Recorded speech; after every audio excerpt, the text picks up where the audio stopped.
Hello po. So ngayon po nandito po ako sa loob po ng master's bedroom. So ito na po yung progress.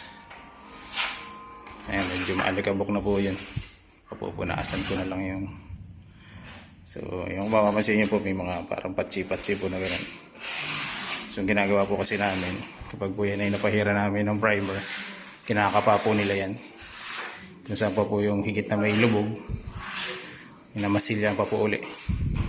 Para makuha po namin lalo yung tuwid ng mga walls. Ayan. So ganyan.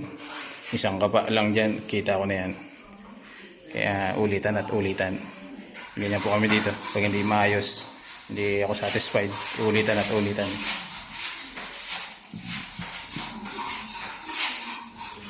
Ayan. After po yan, lilihain po ulit. And then, patong po ulit kami ng isang coat pa po ng primer.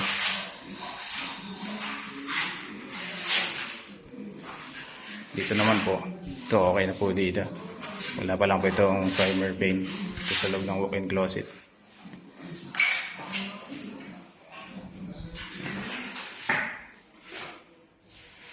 Dito po sa labas po ng kwarto. Ayan. Ganda na siya. Wala pa po itong primer, pero ganda na lang ang pagkaputi.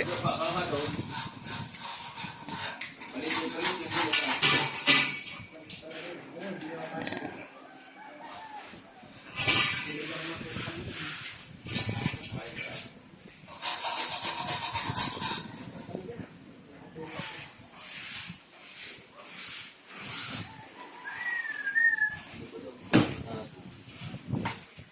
So ito po yung aming pang top coat. Nakalagay po dito, Davis Pondo siya. Nakalagay po dito primer plus top coat in one. So, pwede siyang primer, pwede siyang pang top coat. Kaya ito po ang nabili kong ilagay po dun sa top coat po ng waterproofing. Yan, pinapahira na po ni Darwin. So yan, kung mapapansin nyo po, syempre hindi pa po siya talaga makinis. So ang pinakahid lang po natin dito is waterproofing lang, saka ito pong top coat.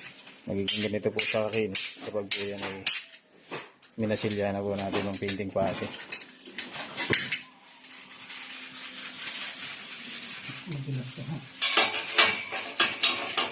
Ayan.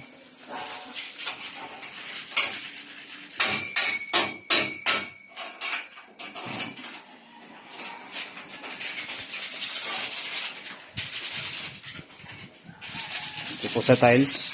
So ito na lang po yung mga balanse po namin. So hindi lang po namin ito nilagyan pa. Kasi nga po maglalagay pa po kami ng mga tubo. Yan. Saka pinahol ko muna ito kasi kinulang po kami ng tiles. Nabasagan ng ilang piraso. So bumili po muna ulit ako sa Wilcon. Ayan. Kaya nag-proceed po muna sila sa painting works. Ito kulang pa po dito.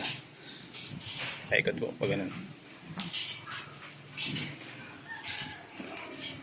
Kulang pa po dito sa parteng likod. Ayan. So ito po ang susunod ni Jepoy after po nung sa gate.